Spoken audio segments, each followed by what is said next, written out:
It looks like Samsung's almost perfected the formula for the best all-around mid-range device.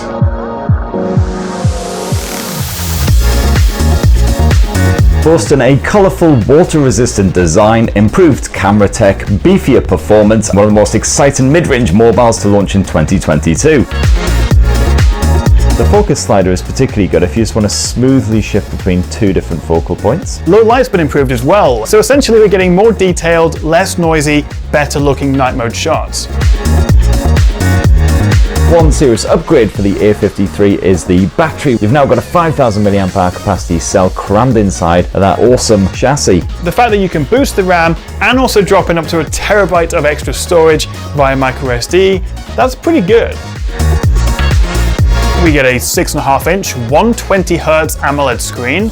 This feels like the least compromised mid-range smartphone display you can get right now and really sets itself apart from the competition. This is probably the mid-range phone you should actually buy.